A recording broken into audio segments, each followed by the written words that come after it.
My girlfriend said, "You're suffocating me. I need to live alone for a while." I said, "I want you to be happy." Then I moved out that weekend.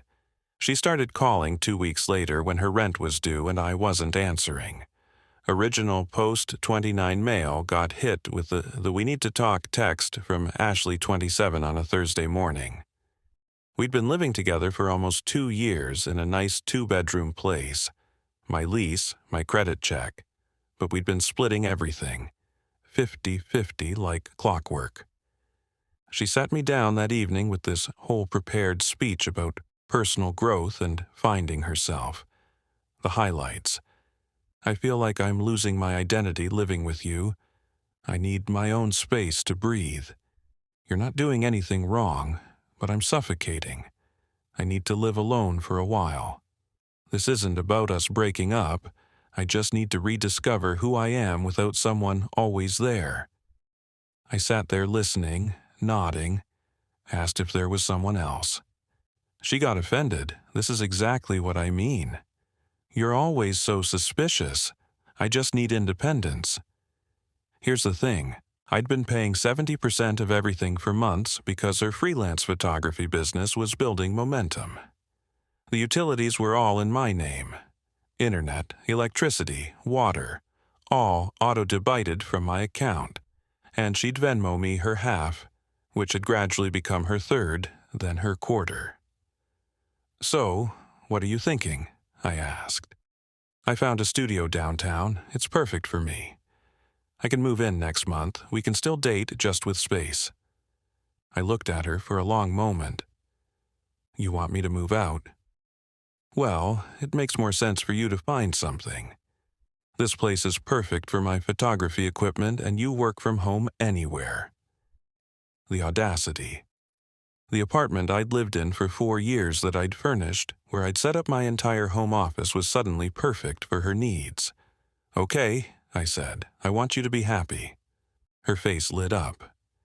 She hugged me, started talking about how this would make us stronger.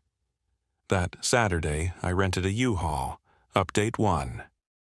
The look on Ashley's face when she came home from her photography workshop, which I later learned was brunch with her friends celebrating her brave decision, was priceless.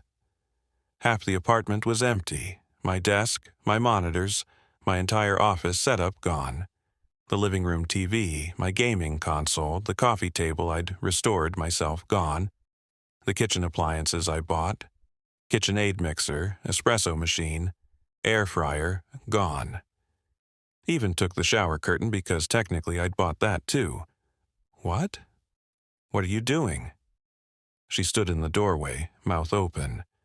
"You need space to find yourself." "I'm giving you all the space you need." I was carrying out the last box of my books. "But where are you going?" "Found a place. Month-to-month lease across town." "You wanted to live alone, right?"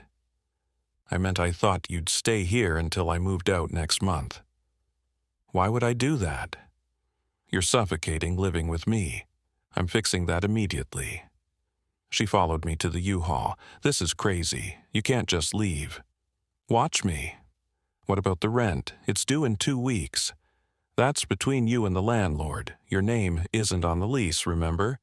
But I can't afford $2,400 by myself. Should have thought about that before deciding you needed independence." The text started that night. "This is so immature. You're punishing me for being honest about my needs. Real partners support each other's growth." I didn't respond. She wanted space. She got space. Sunday morning, I went back to get my mail and turn in my keys to the landlord. Explained I was breaking the lease, happy to pay the 2-month penalty. He was cool about it, said he already had 3 applications for the place at $2,600. Ashley was there, had clearly been crying. "Please don't do this, let's talk." "We talked. You made your needs clear." "I'm respecting them. I didn't mean right now. When someone tells you they're suffocating, you give them air immediately, not on their timeline." She tried another angle. "Where am I supposed to go? You found a studio downtown, remember?" Perfect for your photography. That's not available until next month, and it's at $1,800. Sounds like a you problem. The utilities were set to disconnect in 5 days when the billing cycle ended. I'd already set up everything at my new place. Smaller, but mine. Monday, her mom called. Daniel's sweetie Ashley's very upset. Can't you two work this out like adults? We did, Patricia. She communicated her needs. I respected them, but she has nowhere to go. She has the studio she picked out. Plus, she wanted independence. That includes being independent from my housing and financial support. You're being cruel. I'm being exactly what she asked for, absent from her space. Wednesday, got a text from Ashley's best friend, Meredith. You're such in a hole. She's sleeping on my couch because of you. Didn't respond. Thursday, another text from Ashley. The landlord says I have 3 days to leave or he'll start eviction proceedings. Please come back. Can't suffocating you, remember? Friday, she showed up at my office building. Security called me down. We need to talk. She said mascara smudged. You wanted space. Showing up at my workplace is the opposite of space. I made a mistake. No, you made a decision. Now, you get to live with it independently. The studio fell through. Someone else got it. Unfortunate. Meredith says I can only stay 2 more nights.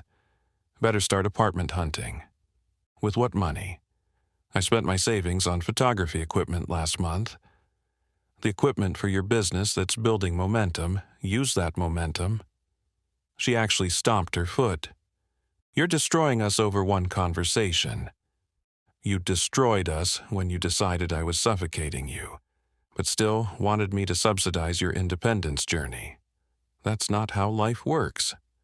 I'll tell everyone what you did. Please do. Tell them how you wanted to live alone but expected me to keep paying for your housing. See how that goes. Security step forward. Miss, I need you to leave. The email started that weekend.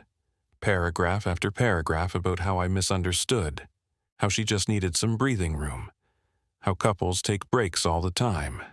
I forwarded them to spam. Update 2. 2 weeks passed. I was settling into my new place nicely. Smaller, yeah, but peaceful. No more finding photography equipment everywhere, or pretending her artistic vision of leaving dishes for 3 days was valid. Then Monday hit. My phone exploded. Missed calls from Ashley, her mom, Meredith, even her brother Tyler, who I'd met like twice. Finally, listened to one voicemail from Ashley. Please call me back. It's an emergency. I need to talk to you. Against my better judgment, I called back. Thank God. She was crying. I'm in trouble. What kind of trouble? I wrote some checks for the studio deposit, and first month they bounced, and the landlord wants to press charges for your check fraud. You wrote bad checks? I thought my client payment would clear in time, but they're delayed. And now I owe $3,600 plus bounce check fees. And the landlord says, if I don't pay by tomorrow, he's calling the police. Sounds serious. Can you help me, please? I'll pay you back. With what money? Your business that's building momentum? Please don't be like this. I'm desperate. You wanted independence. This is what it looks like. I could go to jail. Better call a lawyer then, independently. I can't believe you're doing this to me. I'm not doing anything to you. I'm doing nothing, which is what you wanted. She went quiet. Then you planned this.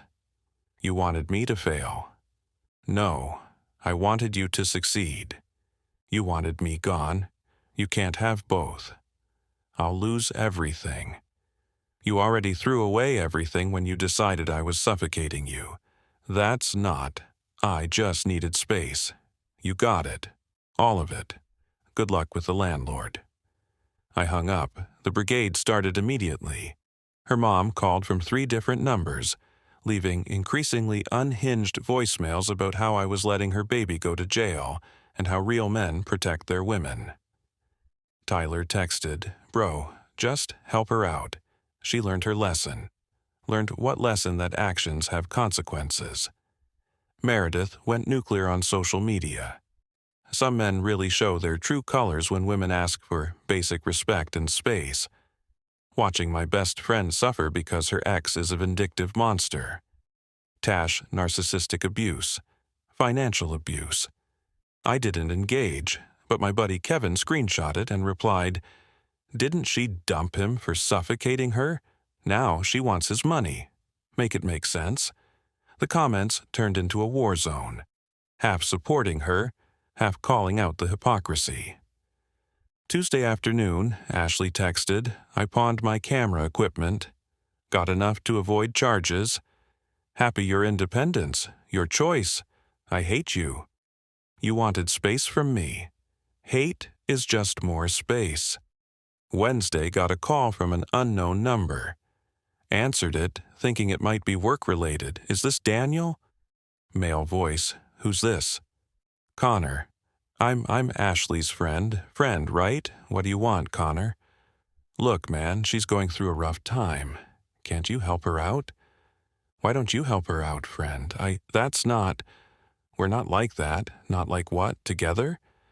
"Because her Instagram stories from 2 weeks ago suggest otherwise." Silence.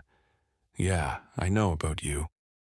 The photography workshop that was actually you two at brunch, the client meetings at your apartment. She said you were broken up. We are now. Enjoy being her life raft. Oh, wait, you just want the fun parts, not the responsibilities." He hung up.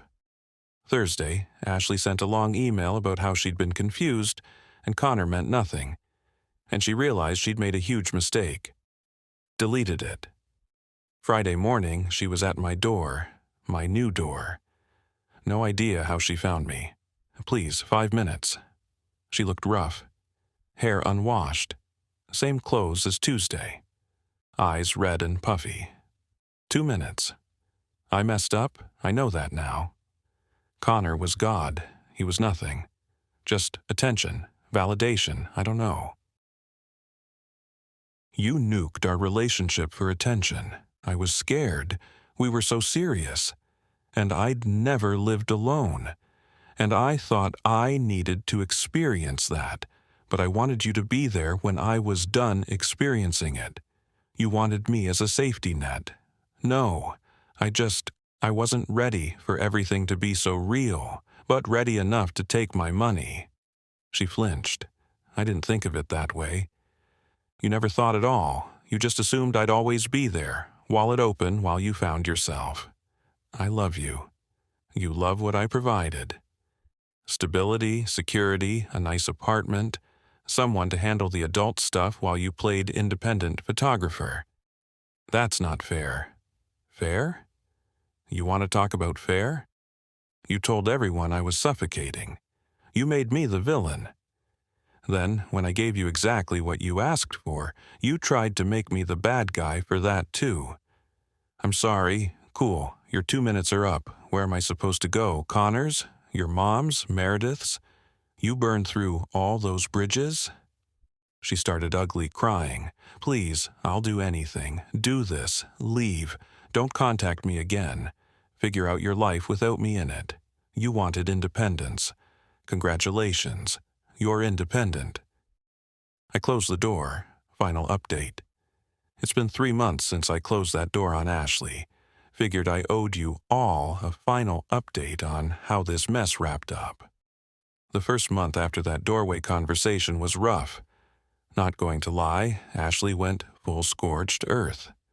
Created this whole narrative online about how I financially abandoned her when she was trying to work on herself.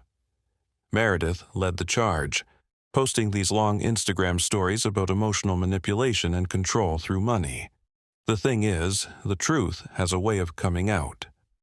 Connor apparently wasn't interested in playing Ashley's game when she was actually single and broke. Dude ghosted her within 2 weeks of her being officially homeless. Someone, not me, leaked their text messages in the comments of one of Meredith's posts.